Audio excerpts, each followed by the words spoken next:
I just don't know how you've got a mug of his name. Can I not get a mug of Xander Clegane then, if that's the case? Hello and welcome back to the Let's Talk Racing YouTube channel in association with Racing TV, and today we're going to be looking back on the weekend's racing and then look ahead to Ascot at the weekend. Plenty of good racing. Andrew, we didn't put anything up last weekend, but we did have Cheltenham. Did you watch it, and what did you think of the overall quality? The quality was good. Racing at Cheltenham always seems probably a little bit better than even when it's sometimes quite average. Like the Friday card probably wasn't up to a whole great shakes, but yet I still enjoyed it thoroughly. Obviously we put up the anti-post video last week and it seems to have gone down great, so thanks to everyone that has gotten involved and liked and subscribed. And of course, if you are enjoying these videos, those likes and subscribing to the channel means a whole pile to me and Josh, so if you can continue to do so, that would be absolutely brilliant as we ramp up, because I know this Christmas period is going to be mouth-watering. I'm driving past Leopardstown every day on the way to work, and I just keep thinking of the 26th, and I'm so giddy. I've got visions of you with the window down, almost like a dog, just looking out the window as you're driving past. Boxing Day is one of my favourite days of the year. I've never been to Kempton. I would love to do it, but equally you miss all the good action elsewhere. So do I just sit in front of the TV, eat a load of shite, have a great time, or do I go to Kempton and maybe miss out on the rest of the good action? I'm not sure yet, undecided.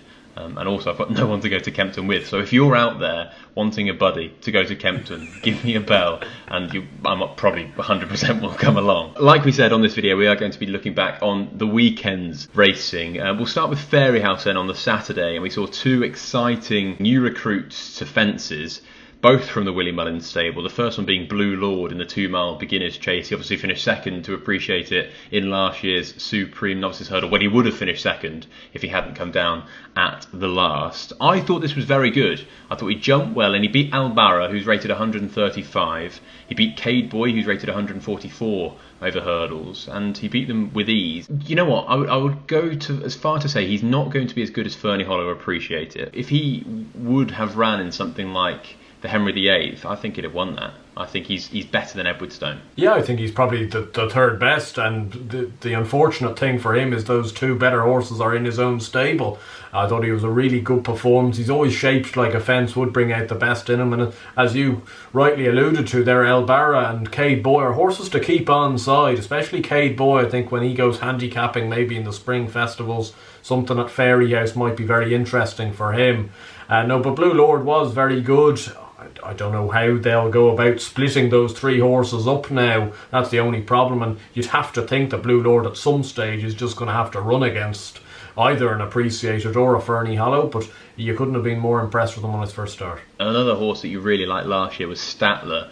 You loved him for the Albert Bartlett. What did you make of his chasing debut? Yeah, good. I thought he showed a lot more gears than he showed last year. He was so slow last year, and I thought in the Bartlett he ran a funny race. He didn't seem to run his race, I don't think, in the Bartlett, really. When you look at the Dublin Racing Festival form and even the Punchestown form afterwards, they were a lot better than how he ran at Cheltenham. So that's maybe something to bear in mind long term, but I thought he showed plenty of gears. He jumped really nicely, and I thought it was just the definition of Paul Townend at his best, and it's so good to see Paul Townend back in the saddle, because he waited, he made us all think, oh, is he going to get there, is he going to get there, and then he pings the last and goes away by 3 or 4 lengths. It was like Ruby Walsh in his prime. It was vintage Townend, and it's great to see him back and riding winners as confidently as that. Brilliant jump at the last. Honestly, if you've not seen it, go back. He was so quick, he was so accurate. He does look every inch a chase. He looks like he's almost improved for a fence, even though we've only seen him once. A very good start for both of them. We will then go to Cheltenham on Saturday, and Interne de Sevilla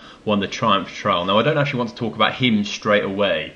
I want to highlight the form of In This World's juvenile win at Warwick, his debut. We've only seen him once. I think he finished third behind him. Greystone has also come out and won at Warwick as well, the second. So that form looks really strong.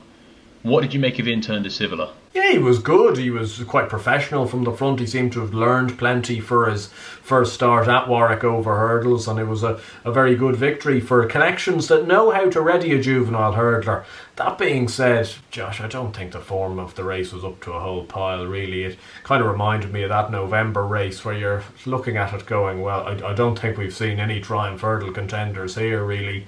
The form itself I'd be sceptical of, I think more so, and I know plenty of people have latched onto it. It's more the excitement, I suppose, behind In This World and how good could he be. I'm not overly keen on him going to the Adonis. That seems to be the plan, but it would completely temper my enthusiasm from a Triumph hurdle perspective, but he is a very exciting horse. I spoke to Harry Skelton today, and he did say he'll go straight to the Adonis, so he won't be running over Christmas or in the new year. It'll be straight to the Adonis at the end of February, and then probably on to Cheltenham. I think he might bypass Cheltenham and go to Aintree afterwards and have that polished campaign, and look, he'd be a massive chance at Aintree. I agree with the juvenile form. I don't think In Turn to Sevilla is up to much. I think he's very average. What might be an unpopular opinion is Night Salute, who won the Grade 2 Summit Juvenile at Doncaster this weekend. I think he's bang average as well. Porticello finished second. I think he's a staying chaser in the making. He's a big horse, still very green, looks like a stayer all day, and I do think they could have probably made slightly more of him. If you're looking at In This World and Phil Dorr, who clearly set the standard, I think Night Salute's a good way behind. And I know I saw people say, oh, Night Salute, he's rated 134, he could be bang there in a Boodles. I don't see it whatsoever. Personal opinion, I might be horribly wrong. It's an interesting division. At the moment, we've not seen many of them, and I mentioned this in the Cheltenham preview. I would wait to see what comes out. I do think Ben Ord is going to go hurdling. I think Vauban's very good for Willie Mullins, and I think there's plenty more to come out the woodwork. So hold your horses with that. I think Phil Dorr at the moment is almost a price where, yeah, I'm happy to leave him knowing other horses are going to come out, but maybe if they're not as good or not as impressive as you like to think, then you go in on Phil Dorr. Yeah, a very difficult division to weigh up. My Drogo went back to Cheltenham after his dramatic fall at the second last. Where does he rank for you, and what did you think of his jumping? I thought his jumping was pretty good in the main. Look, he's made two bad mistakes at the ditch down the back, and at the last he was probably asked up for a stride that probably wasn't there, and he flung himself at it, and the one at the ditch, he seemed to just come out of Harry's hands, and that would be a slight concern, I suppose, especially considering he was running against horses that are vastly inferior to him. It wouldn't be like me to actually get over the top about English horses, especially trained by Dan Skelton. Usually it's you that does this on this channel, but I think this My Drogo is an absolute 2.5. I love him. I think he's a serious horse. And I don't want them. I think there's potentially a fear that they may not go to Cheltenham this year because nobody wants to take on Bob Ollinger. That's the vibe I seem to get from almost all connections that aren't Bob Ollinger's, that there's such a fear factor, and I'd hate to see that happen because I'd love to see where he does rank, because until we see that, it's going to be very hard to know. He's going to go to the Dipper. It's going to be another 4 or 5 runner race. He'll be much better than those, and to be honest, if he jumps round, he'll win again. But it won't actually prove how good he is. And it's only until we see those big clashes, maybe you add a Fernie Hollow in there and Appreciate in there, suddenly the Marsh becomes probably one of the races of the week. I do have a kind of the same feeling. I think for some reason deep down they might bypass Cheltenham, but they're going to the Dipper. If he wins there, which he probably expected to do, where does he go if he's not going to go to the Scilly Isles? I'm not really sure, but they want to get experience into him. Yeah, I got third time lucky vibes from the performance at the weekend, and I know he's better than that. I don't know, he's a tricky one. I can't work him out at the moment, and I would definitely have the likes of Bob Ollinger ahead of him. Cool Cody won the Racing Post Gold Cup. Very tough performance. Midnight Shadow travelled there very well, and Xander stayed on gamely up the hill, the 2.5 mile version of the Mighty Don. But the one horse I thought I was going to take out of this was Dejander Karjak, who finished 5th, Alan King horse. I thought he ran very, very well, and I could see him running well in something like the Greatwood Gold Cup at Newbury at the start of March. I don't think he's a Cheltenham horse. Over a flatter track where he can use his speed, because he's got plenty of it, I think he'll be seen to best effect. So maybe one down the line for a Greatwood Gold Cup at Newbury. I know a very obscure race, a Grade 3 at the start of March, not many people care about, but I think he could go well in something like that. Guard Your Dreams won the International Hurdle. Would Buzz have won if he'd ran in this race? You'd have to think so. I think probably your 2 miles around Cheltenham could suit this horse buzz. But look, Gorgeous Dreams has done it very well. He was workmanlike, he was game, he had to fend off Hunter's Call, and he was probably a little bit more margin for victory. That can sometimes happen when two horses go quite clear early on in the straight, and then some horses almost picking up the pieces, like Song for Someone, who was dreadfully outpaced. I think Tom Simmons came out and said the horse has made a complete fool out of him, and he'll be running over 2.5 plus from kind of now on, I suspect. But yeah, probably not form that you're looking at and going, this is red hot, because Hunter's Call, as much as he's a legend of a horse, kind of shouldn't be that close in that type of race, I don't think. So it's a funny one to work out. Heaven Help Us ran a very bizarre race, looked to sack it in going down to the first, almost backed off it. Then she didn't jump well at all. She actually probably ran not a bad race considering all of that. I still think 33-1 for the Mares Hurdle, probably a little bit too big. Blazing Carl, who you put up for the Albert Bartlett on your own channel, beat Gelino Bello again in the Bartlett trial, and I do think that Gelino Bello, who finished second twice, is a good horse, and I could see him running a really, really solid race in something like the Sefton Novices Hurdle at Aintree. Blazing Carl's now favourite for the Albert Bartlett. Do you think that's fair? Yeah, I think it's very fair, given what he's done and given that he's got course form, he's run a fair few times, he's got a lot to like. He ran 5 bumpers, he's now run 3 times over hurdles. He beat Gringo Dobrel, a horse I rate very highly at Galway, and then has won twice at Cheltenham. There's so much to like, apart from maybe the fact that he's a bit of a scrappy jumper, but it doesn't seem to really stop him, which is a unbelievable feat really. He came down to 2 out, he kicked it to the ground, still latched back on the bridle. And the fact that there's only 2 hurdles in the final 7 furlongs of a Bartlett would be pretty good for his backers. And yeah, no, I think you'd be pretty happy with Blazing Cal, really, based off what he's done so far. A very impressive performance from Blazing Cal. One moment. Look at that bad boy. I Am Maximus got off the mark over hurdles at Newbury. He's expected to do so. He was well backed, and he's got a very awkward way of going about things. He runs in a very strange way, but he jumps well, and he's not going to be on Jonbon and Constitution Hill's level, I don't think. I think he could be seen to best effect maybe up and trip. But I just love him. I absolutely love him. I just don't know how you've got a mug of his name. Can I not get a mug of Xander Clegane then, if that's the case? Like, I don't know. I'll send you one out. I don't know how on earth you've swiped this. But yeah, look, he was good today. It was good to see him back, a little bit better than he was at Exeter last time out. Albeit that Exeter form is probably pretty decent. With JPR 1, he probably should have won at Cheltenham. Luttrell Lad's a good horse. So, he's a good horse. He looks, as much as it's probably cliche, he looks a bit of a next year horse perhaps. He's very unfurnished, and especially in comparison to how kind of quite professional Jonbon and Constitution Hill were, he seems to have plenty still to work on. The one thing that I did think was encouraging is when he jumped the last and Nico gave him a slap, he really picked up and he seemed to sort out his legs and he galloped through the line really well. Silver Forever won the Mares Chase on the same card. It was a listed race, and I thought she jumped well. She won very easily. Some good shrews, especially at the Racing TV, think that she'd have a very good chance in the Mares Chase, and I think she is going to be campaigned with that race in mind. Do you think she's good enough to threaten the likes of Concertista, Ellie May, and put the kettle on? I think she's got a fair bit to find, personally. I think she's a lovely jumper, and she's a lovely big grey, and I think you can get so sucked into a good like front running big grey horse that jumps well. It just all feels brilliant. You want the horse to be so good, and look, she is very good, and she won today very impressively, and that jump at the last was something to behold. But based off hurdles form especially, she's got a long way to go to even threaten the likes of Concertista. So she's going to have to keep improving. That could happen, but it wouldn't be for me. I don't think she'll be beating Concertista in the Mares Chase. Let's then look at some fascinating entries over the weekend. We're not going to talk about these in great detail, but it's worth mentioning.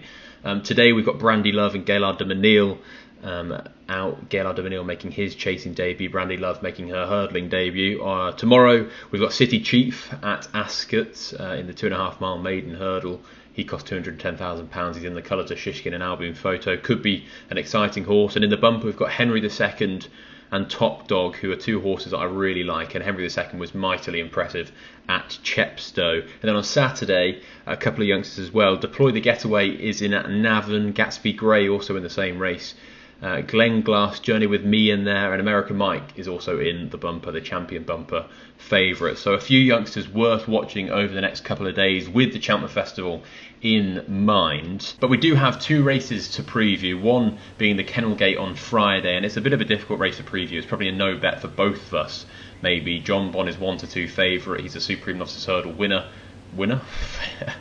He's a Supreme Novices Hurdle favourite, and he goes there after a good performance at Newbury, but is not going to have it all his own way. I like to move it is running Colonel Mustard, Nappers Hill, LA Bell. It's a really strong but select field. Do you think if Jonbon dispatches these in a good taking fashion, he could be 2-1 for the Supreme after the weekend? Yeah, I think he could, because it's a good race, and this is where some people get a little bit snippy about field sizes. Like if this field size was 8 or 9, you probably have 3 or 4 no-hopers in there. You've got the 5 horses that you really want running. Like this is a real good test for Jonbon. Probably bar Constitution Hill himself, there's no other 2-mile novice in England that isn't running in this race that you would want to run against him. Nappers Hill, a standard bearer. I like to move. It's run twice around Cheltenham in decent enough little races as well. I just have this premonition with Jonbon, it's going to be all or nothing. I have a slight sense he either could get beat on Friday tomorrow, or he'll come there on the absolute Harry Houdini, and that's the one I want, because I'd love him to be good. I'd love him to be really good, actually. And if he was to win this race by, 5+ lengths and do it quite impressively, this is a good little race, and you're going to have good horses that are going to win graded races coming out of it. And I hope he does the job. But at the same stage, I'm still not made up my mind with him whether he's going to be like Douvan or whether at some stage the bubble's going to burst. Viewers of the podcast would know when I went down to Newbury Gallop this morning, he was extremely hot, he's extremely agitated, and it didn't fill you with confidence. He didn't take that to Newbury at all on his hurdling debut. These are good horses. I like to move it is going to probably go forward under Sam Twiston Davies. Nappers Hill obviously unbeaten, and then LA Bell you'd imagine will be produced late, probably given a fairly quiet ride at the back by Harry Skelton, hoping to pick up the pieces. If he does beat them, it's definitely, I think, the best bit of form either side of the Irish Sea for 2-mile novice hurdlers. I think this is a better race than the Royal Bond, so it'll be fascinating. The other race we are going to touch on, and it is a brilliant race, it's the feature of the weekend. Often we look at these races and they are disappointing, but the Long Walk Hurdle, that's not the case. We've got Buzz in there. Will he stay? We've got Time Hill. Was France just a one-off? We've got Ronald Pump. Can he finally get the win? And he's coming off a very good second behind Honeysuckle in the Hatton's Grace. Then you've got the likes of Champ reverting to hurdles. Get in there, he's reverting. But what's he going to be like reverting to hurdles? Can he go right-handed? It's not ideal conditions. And then we've got Paisley Park in there as well. He looks past his best to me, but he won the race last year. You wouldn't be surprised to see him run well. And then you've got Thomas Darby coming off the win in the long distance hurdle. Can he kick on now? I think it's unlikely against this field, but it's not out of the question. So it's a really fascinating little race. You've even got good horses like on the blind side at the back of the market. But I do think this race revolves around the question, will Buzz stay? If he does, is he going to be good enough to beat these? I think he's got probably the speed option on these horses. He's got plenty of speed. He travelled through that Ascot race and the Ascot hurdle supremely well, and we've noted earlier how that form has been franked. I think there are certain probabilities that he could well stay at Ascot. I have massive issues with this horse staying at Cheltenham. I don't think he will, personally. So I can't be having it at 6-1. There's a part of me that almost wants him to win on Saturday, because he'll go favourite for the Stayers Hurdle then, and I couldn't wait to take him on in a Stayers Hurdle. And I love the horse. I think he's a serious horse, but I just wouldn't like him in a Stayers Hurdle at all. I'm on the Time Hill train myself. I was on it last year. He was obviously nutted in this race last year when he was the best horse in the race. Tom O'Brien got a good tune out of him at Aintree. That ordeal over in France, that can happen to certain horses. It just doesn't suit some. It didn't seem to suit him. It was heavy ground. This looks a lot more like his cup of tea. And you'd have to think, if he's back to his best, I think he's the best horse in the race. And you're getting 11-4. If he hadn't run in France, say, I know it's very easy to say that, but if he hadn't run in France, he'd be 5-4, and he's 11-4 instead. So I think that's not a bad bet. I'm going to say something that might shock you. If all of these ran in a 3-mile flat race, I think Champ would win it by half the track. And I sound like a broken record. I've spoken about this so much on this channel. But I think if he wins this race at the weekend, which on raw ability he's got every chance, 3-1, 4-1 favourite for the Stayers Hurdle. I think this is the strongest 3-mile race we've seen so far this season. He'll be beating a lot of the main candidates in Time Hill and Buzz. I can't really understand Nicky Henderson. In some of his quotes this week, he's saying he definitely had to go left-handed over fences. What difference does that make over hurdles? I think the danger is Time Hill. I don't think it's Buzz. And I see Jess Stafford most days at work, and I've told her this plenty of times, don't you worry. I'd have gone to the Railkeel Hurdle, see if he takes to Cheltenham. It'd be the ideal race, and then maybe go for something like the Cleve and see if he stays 3. He's never been to the track. It would be a massive concern long term, from my point of view anyway. There's no doubting he's a good horse. And I just think he's got so much speed. Like Guide Your Dreams and Song for Someone ran very, very well in the International Hurdle.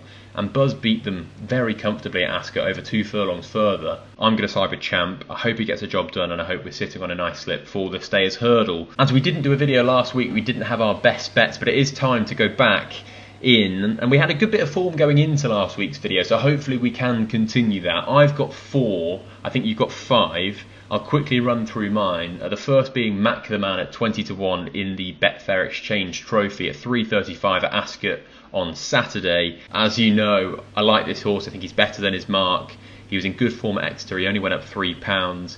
He got great back form. He finished 3rd to Langadan in the Imperial Cup when reverting to hurdles when chasing didn't really go well. Langadan was well ahead of his mark at that stage, and I do think that was a very good run. And I think 20-1 is too big, whether you think he's going to win the race or not. I do think Gary Clermont could run well in that race, but they've also got Soaring Glory in there. So I would have my doubts whether Gary Clermont would definitely run. Gary Clermont is declared. I probably have a saver on him. I think he will run well. And the other one is Phoenix Way at 14-1 in the Silver Cup at 3 o'clock. I would definitely wait to see if he is declared. He's had issues in the past of bleeding, but he's no doubting he's got so much ability, and I've been waiting for him to step back up to 3 miles. I remember Barry G giving him a very quiet ride in a Pertemps qualifier at Huntington, and I thought that's a really smart horse. And then he went to Warwick on his chasing debut over 2 miles and beat Quick Graben and another good horse. Got to remember, he cost £270,000. They clearly thought a heck of a lot of him.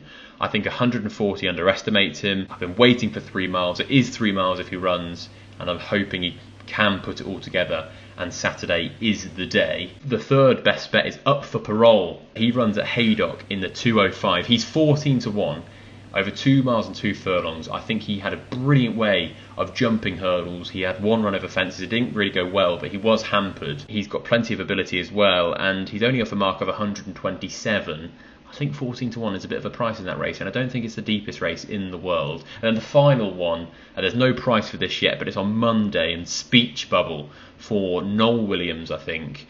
She's a lovely mare, and I think she'll come massively for the run last time out, and I think it's a winnable race. So Speech Bubble on Monday. Yeah, I've got a mix of almost all days. So starting off with today in the 11:45 at Naas, so fingers crossed people can get on. I think Paul Nolan's Chiricahua has a very good chance in this. Look, Willie Mullins was a unknown French recruit. Sometimes they take a little bit of time to acclimatise. This Chiricahua is a lovely jumper. I know she fell first time out at the last, but she jumped super up until then. She ran well at Wexford last time out. She's 5-2, or he's 5-2, sorry. He's a good flat horse, should run well.